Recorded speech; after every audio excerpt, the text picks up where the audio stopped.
giant sandworms, the guy who played Wormtongue in The Lord of the Rings, and whatever the hell this is. David Lynch thought his 1984 version of Dune was so bad he used a fake name as the director, and with Denis Villeneuve's highly anticipated reboot, I thought it would be fun to explore this wildly expensive sci-fi flop. This video will also act as a fantastic primer for those of you who don't know much about the Dune universe, because it can get pretty confusing for those just jumping in. Last but not least, make sure to hit that like and subscribe button. I plan on coming out with more Dune videos once the 2021 version hits theaters. To understand the ending, it's pivotal to get a basic hold of who the major players are in the Dune universe. This is so vital that the 1984 version spends a whopping 10 minutes of voiceover narration, giving the uninitiated a crash course in Dune politics. I don't think I've ever seen a movie spend so much time on this, and to save money, this is told entirely through paintings instead of actually visiting these planets and seeing the events that the narrator describes. At the time of this writing, I haven't seen Villeneuve's version yet, and I'm curious how he'll maneuver this problem of understanding the world's deep lore, whether he'll offer a similar crash course introduction or drop us right into the action, making the viewer have to put the pieces together themselves. The conflict of Dune centers around the desert planet Arrakis. Arrakis is the only known planet, at least at this time, that contains the highly coveted spice melange, a naturally produced awareness spectrum narcotic.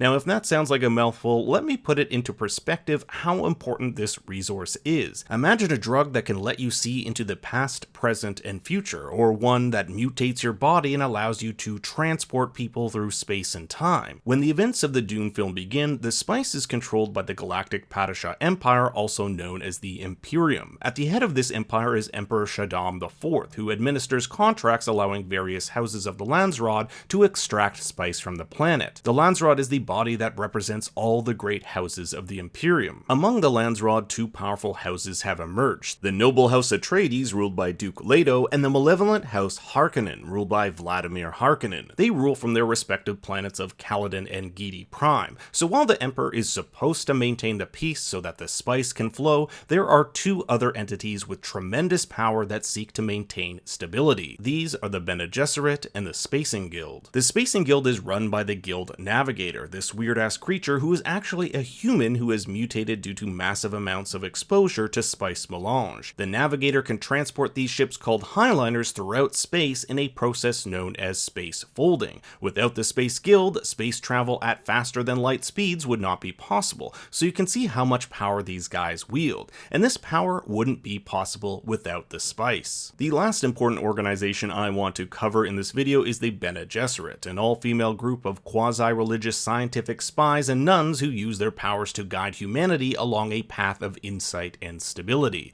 Their powers include that of prescience, the ability to see the past, present, and future, and if that wasn't enough, the Reverend Mothers, the highest rank in the Bene Gesserit, can even untap an ability called Other Memory, allowing them to access memories lost to time. For 90 generations, the Bene Gesserit have carried out a system of selective breeding with an attempt to bring stability to the universe. They plan to breed the daughter of Duke Leto Atreides with a Harkonnen male, which would bring the end to the centuries-old feud between these two houses. Think of it like alliances through marriage in medieval times. But Lady Jessica, a Bene Gesserit tasked with producing a female with Duke Leto Atreides, disobeyed her orders after falling in love with him and instead bore him a son, Paul. The Bene Gesserit have the ability to choose the sex of their offspring, and this totally threw off the plans of the Reverend Mother GAIUS HELEN MOHIAM, who believed Lady Jessica's female heir would go on to give birth to the KWISATZ HADERACH, a type of prophetic figure who would bring stability to the universe, who could also see into the future. And this is where the events of the Dune film really start. Lady Jessica's decision to have a male have thwarted years of Bene Gesserit planning, and now the Bene Gesserit need to find a new way to bring stability to the universe, ensuring that this spice will flow. At the beginning of Dune, the Emperor, Bene Gesserit, Space Guild, and Harkonnen all conspire to destroy House Atreides in an attempt to bring stability. The Emperor justifies his actions by telling the Guild Navigator that he is fearful of both the rising popularity of Duke Atreides among the LANDSRAAD and their development of a new weapon which utilizes sound. So the Emperor, along with the Harkonnen, devise a sneak attack to wipe out House Atreides on Arrakis and establish Harkonnen dominance on the the desert planet. The events that follow are mainly told from the perspective of Paul Atreides, our film's protagonist and son of Duke Leto. It is hinted that he may be the one spoken about in the prophecy, the KWISATZ HADERACH. He has dreams of the future, and when tested by the Reverend Mother, she exclaims, "No woman, child, ever withstood that much." If he is indeed the one, she may be able to control him. Could he be the one? Maybe. But will he be ours to control? Upon arriving on Arrakis, we learn of a group of indigenous inhabitants known as the Fremen. It's actually their prophecy that depicts this KWISATZ HADERACH, a male, the son of a Bene Gesserit, who would lead them to freedom. After House Atreides is betrayed in an attack that sees Duke Leto killed, Paul escapes into the desert with his mother. This is where the real test to see if he is the one begins. He teams up with a group of Fremen fighters who initially agree to take him in exchange for teaching them the Weirding Way, advanced fighting techniques of the Bene Gesserit that allows fighters teleport-like abilities, mainly used in hand-to-hand combat. This was replaced in the film version with these devices called weirding modules. They aren't in the Dune novel, and David Lynch added them because he didn't like the idea of, quote, kung fu on sand dunes in the film. But for Paul to fully transform into this prophetic figure, he must first drink from the water of life, a poisonous blue liquid that was used by the Bene Gesserit to turn their sisters into Reverend Mothers. Only those with powerful control over their mind and body can withstand the poison, and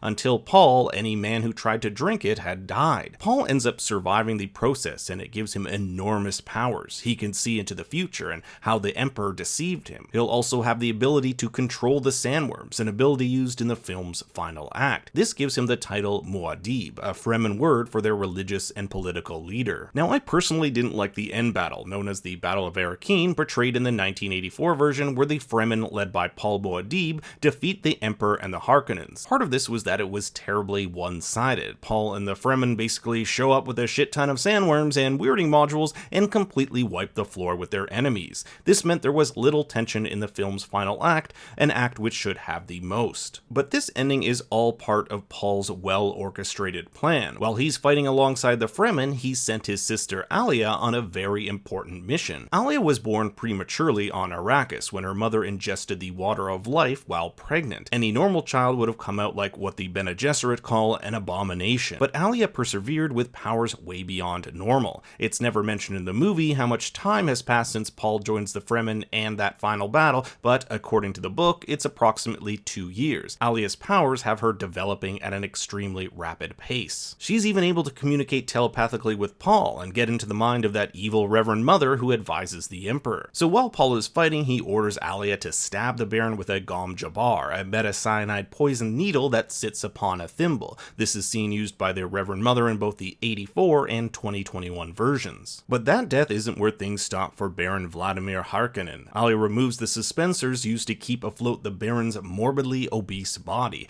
This spins him out of control and eventually into the mouth of a sandworm. With Vladimir defeated, this leaves his nephew, Feyd-Rautha Harkonnen, played by Sting, as the new Baron. Paul and Feyd duel each other in an act of Can-Li, an act which allows disputes to be resolved without any harm brought upon innocent bystanders. Feyd fights dirty, biting, kicking Paul in the balls, and utilizing hidden blades within his suit. But Paul gets the upper hand and stabs Feyd through the jaw. And after his death, Paul uses his voice, without the use of one of those weirding modules, to physically rip Feyd's body and the ground underneath him in two. Everyone in attendance is like, yep, this Paul guy is the one the prophecy foretold.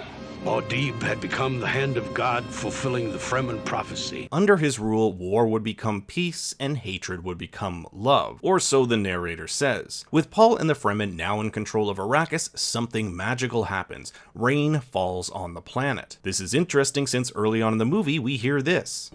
Never one drop of rain on Arrakis. Paul has made it rain, and the ending credits show ocean waves in the background. You may also have noticed Paul's blue eyes, much like those of the Fremen. These are called eyes of IBAD, and are characteristic of those exposed to high amounts of spice. Now you might ask yourself, where does this leave Paul and the Fremen? Well, that I'm going to save for another video, since those events are depicted in subsequent novels. In the days ahead, I hope to cover the 2020 version, as well as the 2000 and 2003 miniseries based on the other novels. Children of Dune, so make sure to subscribe with notifications on for that. Thanks for watching, everyone. Be sure to like the video and leave a comment with your Dune thoughts, and for more bad takes, you can always find me on Twitter and Instagram at ThinkStoryYT. Until next time, remember, Daddy loves you very much.